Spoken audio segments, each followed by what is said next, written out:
Hi, welcome to the Sankofa Pan-African series. Let me start by first thanking those of you who made the time to join our virtual launch on Saturday, the launch of our Sankofa uh, storybooks website for children. Thank you very much. You made that outing a great success. Um, our guest today is someone I'm really very excited to be talking about. She's one half of the dynamic duo behind Tunacheki channel on YouTube, one of Africa's most popular channels on YouTube. She studied business admin and mass communication, has several years of experience as a content producer and website designer. She is, in fact, I'm just very excited to be talking to her because she has recently added another feather to her already beautiful cap by becoming a children's story writer.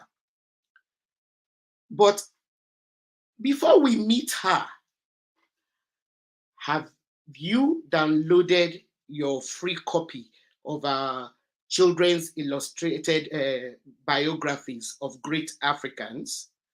If you haven't done so, please do.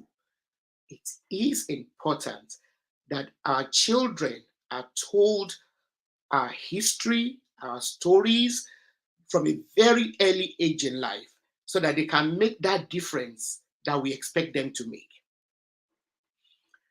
Now, please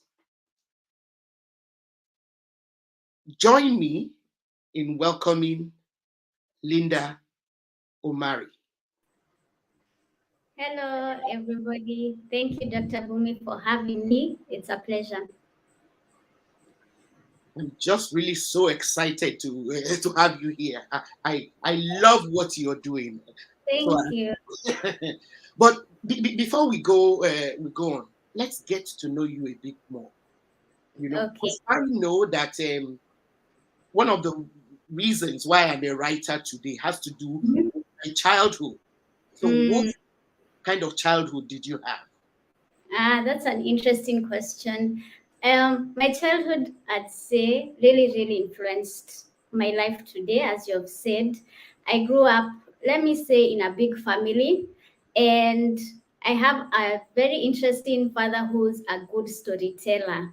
You know, he used to tell stories of how he'd walk barefoot 100 kilometers. It's all exaggerated. And when he's walking to school, he'd meet with a lion. You know how they used to tell us interesting stories. I'm sure there was some few truths to that, but his creativity and his way he'd storytell, you'd just be so interested. Also, one of my fondest memories is also my bedtime. I'd plead with my mom to allow me to read a storybook before I fall asleep. So most Mm, nights I fall asleep with a book in hand, but unfortunately, I think I can say I grew up mostly reading Western books, the Cinderellas, the Nancy Drews, the Hardy Boys. So that is what I grew up reading, and I can say there was an influence. It impacted me in a negative way. Yeah. yes, Mm, I know. In fact, I think your generation was even luckier than mine. really. Yes, growing Mm, up, I mm-hmm, only, and I will never forget this book. The mm-hmm, only book I ever read that mm-hmm, was a children's story book written by an African is a mm-hmm, book called My Father's Daughter by Mabel Shep. mm-hmm, And it mm-hmm, made such an, yes, made such an impact on me. You know, I mm, realized that, although like you, I enjoyed a lot of storytelling. My maternal grandmother was a yes. fantastic storyteller, you know. Uh, And yes, so she regaled me with all kinds of stories when I was growing up. But until I read My Father's Daughter, I actually did not realize that it was possible for me, you know, as an African, you know, mm, to write stories. mm, So I'm sure every writer you come across has this kind of background, you know, Yeah.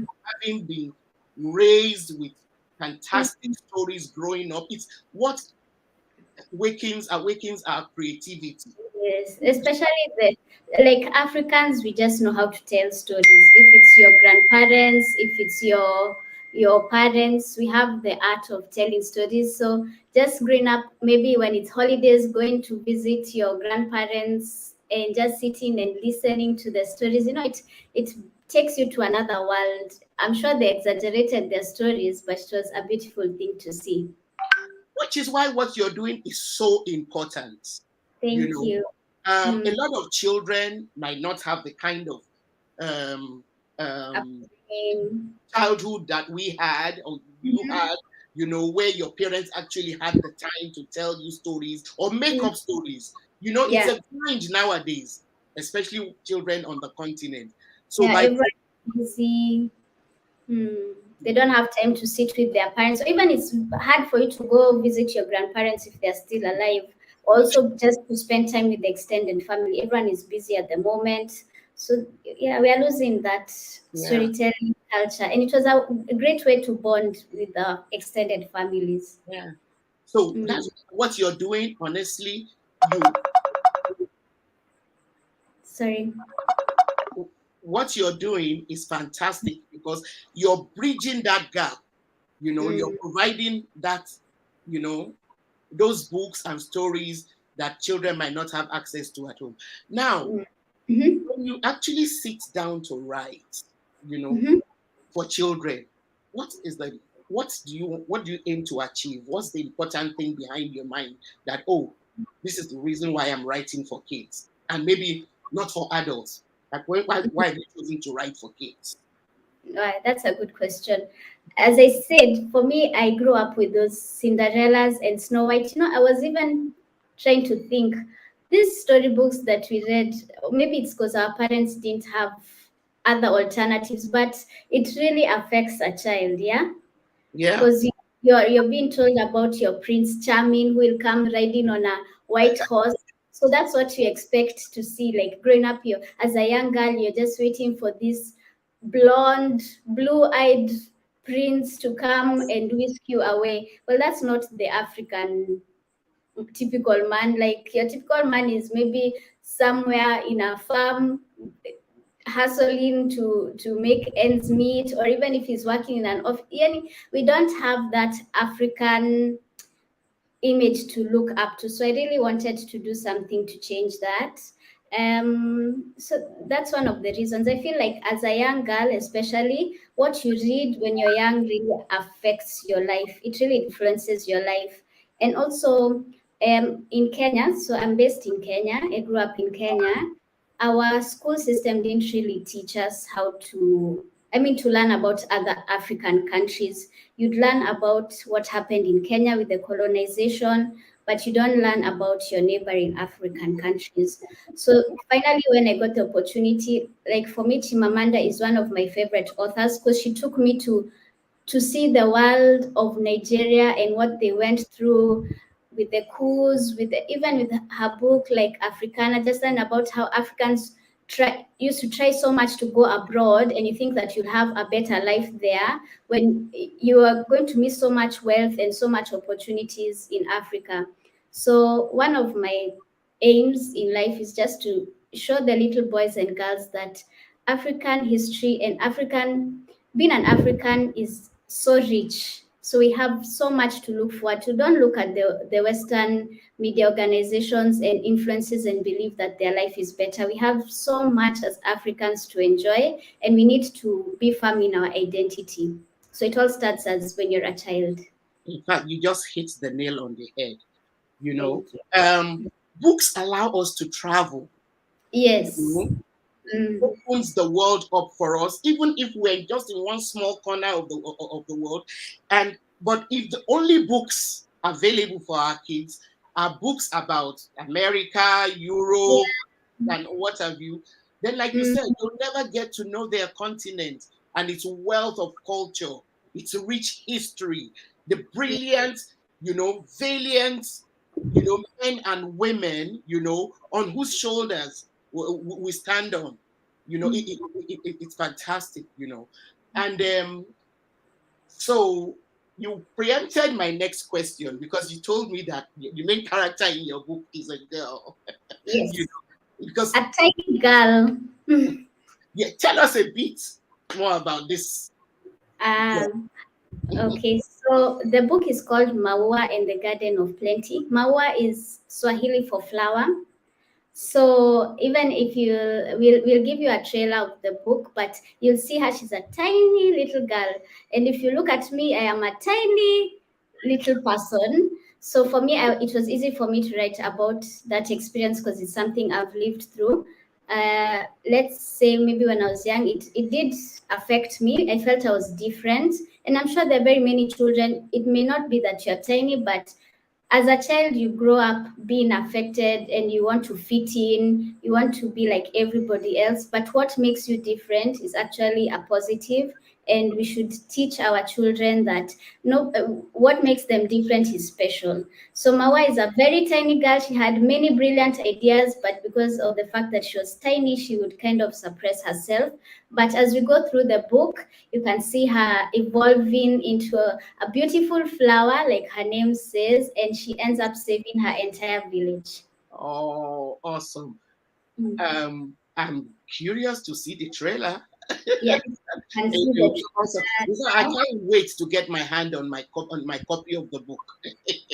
Thank you. In a world faced with unforeseen turmoil, a disaster so big even Azania's great chief is left helpless, comes one girl, one very tiny girl, one very, very small but powerful girl who is ready to rise to the challenge. Meet Mawa, a sibling of many in a very big and busy home. Though often overlooked, this doesn't stop her from having great ideas, one of which just might save her village experiencing extreme food scarcity. Join Mawa on a journey of a lifetime to save her people and teach them the valuable lesson about self-confidence, hard work and gratitude in this brilliant book, Mawa and the Garden of Plenty, written by Chinacheki and published by Kunda Kids.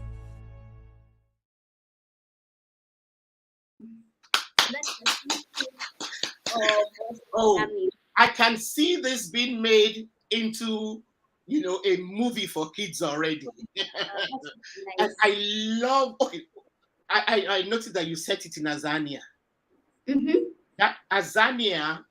Why Azania? It has great resonance. Why Azania?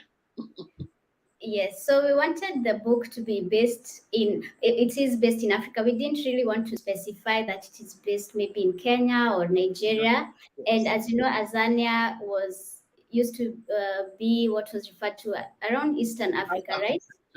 Yeah, so that's why we chose the name. It's brilliant. And what that does for me is showing a, a very vivid imagination, and then also awakening that kind of imagination in the children who would read it. Because I can just see children coming up with the book, and I'm like my 8-year-old grandson, and wondering, Azania, I don't know of any country in Africa called Azania, and that would lead him to go and find out the history of Azania. So kudos for that. I love that. And I understand it's one of a series. It's not just a one-off book. And you plan to write 5 more? Yes, so we've partnered with Kunda Kids. Kunda Kids is this amazing Black-owned children's publishing company. They have amazing books. We'll show you a trailer of them. And when they reached out to me, I was I jumped on that opportunity because when you see the quality of their books, it's amazing. So they are Black-owned and they want to change the narrative of the stories that are going out. They have books like Mansa Musa, Queen Ya, Queen Moremi, so many books that teach children about their history, but in a beautifully illustrated way. So we have the first book with them, that is Mawa and the Garden of Plenty, and we are planning on writing 5 more books with them. So that's something you can watch out for. I think we can show you some of the books now. We have a trailer for you.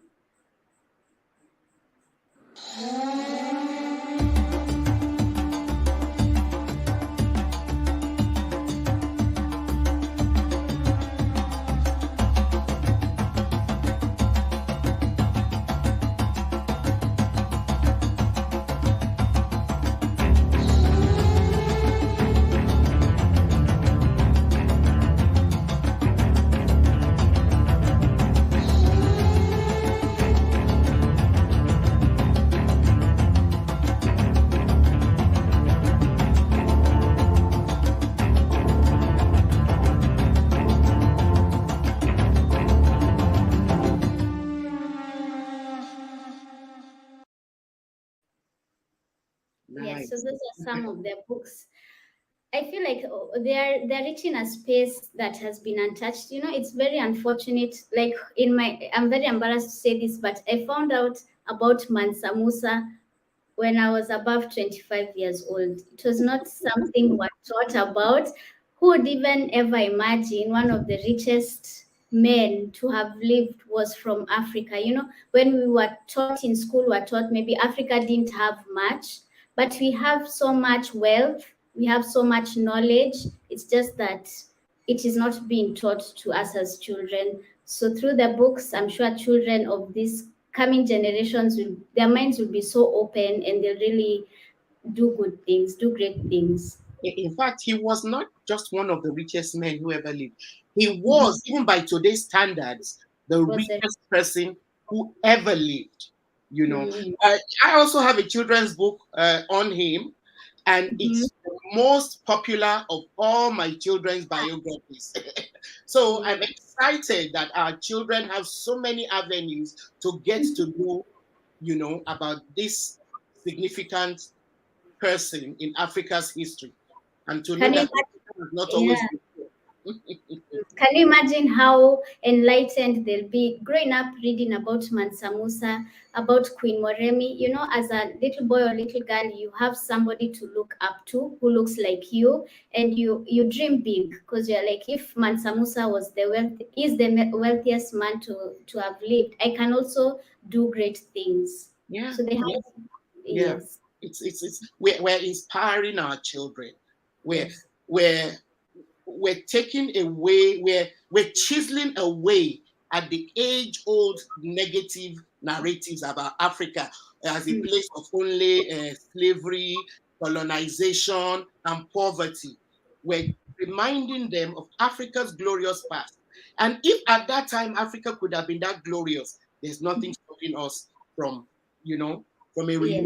renaissance to gain back our position in this world. I tell people, look, can you imagine a world where Europeans never left their continent and Africans never left our continent? Yes. Can you imagine the difference in lifestyle? Because our resources are the things that have made all these other parts of the world, the Americas, Europe, it is our resources that they True. built their wealth on. So I really love what you're doing. So where can we find your books? Okay, so we have not yet launched the book. I'll mention about the launch soon, but right now you can get the books on the website of Kunda Kids. We'll write it in the chat, but it's www.kundakids.com. And great news for all those who are watching, you can get a discount of 15% if you use the code Mawa15. Now we are also having a launch in Nairobi, Kenya. You know, it all starts from home. So we are having a launch on the 5th of March. We want to welcome everybody who will be available. It will be in the village market from 12 noon to 4 p.m. Exciting. Yes. And let me also seize the opportunity to remind people too of our Sankofa children's book website, which we launched on Saturday. You can Google it by writing Sankofa Children's Books or nanadaycare.org. Nanadaycare.org. We have biographies there. Like Masa Musa is one of the biographies we also have there. We have nursery rhymes. We have history of Africa for kids. all illustrated, most also animated. We also have resources for parents. We have curriculum for children from age 6 months to 36 months, free. You can go Wow. and download it so you can know how to work with your children to prepare them for school. We also have blogs, on things like potty training, sleep training. It's a whole gamut of things. Just visit the website and explore it. Maybe you can let us know what was your inspiration behind the website. The website, it's honestly a frustration that there are not enough resources for parents and kids. I'm a grandmother now, but growing up, my children too were so much into the Nancy Drews and all of that. And I had to start making up stories for them.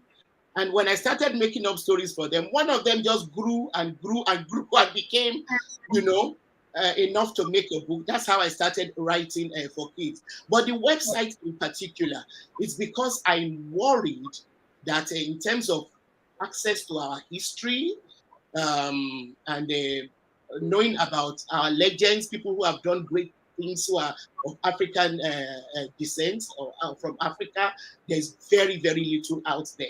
And also even nursery rhymes, especially for children in Africa. Some of the things we've done with our nursery rhymes is we've given them Afro beats and African rhythms so that the children, can enjoy the kind of music, that has always moved the spirit of Africa.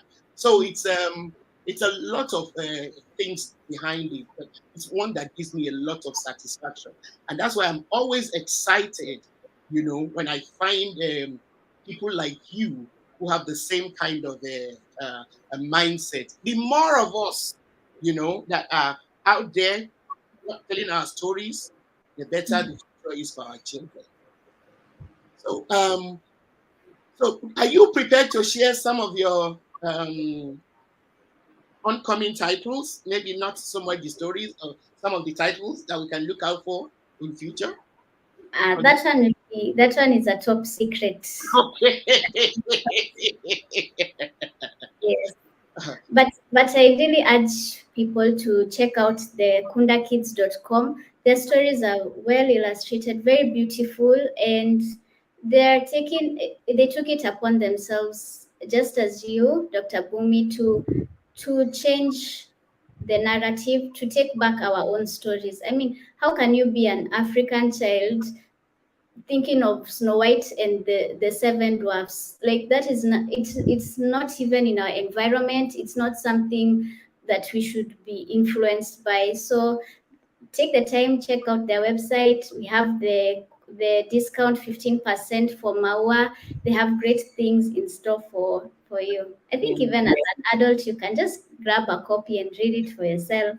And actually, it's important for parents to, and you make their work easy, because even if parents do not have time to, sit and make up stories for their kids, but with books like the types you have out there, or like the stories I have on our website, you can spend 10-15 minutes every evening, with your child, enriching them with cultural knowledge, and you're not just enriching them. When we enrich our children with cultural knowledge, we're actually strengthening them, we're bracing them, for a world which, for all intents and purposes, has been set up to negate them, and with our stories, we build them up.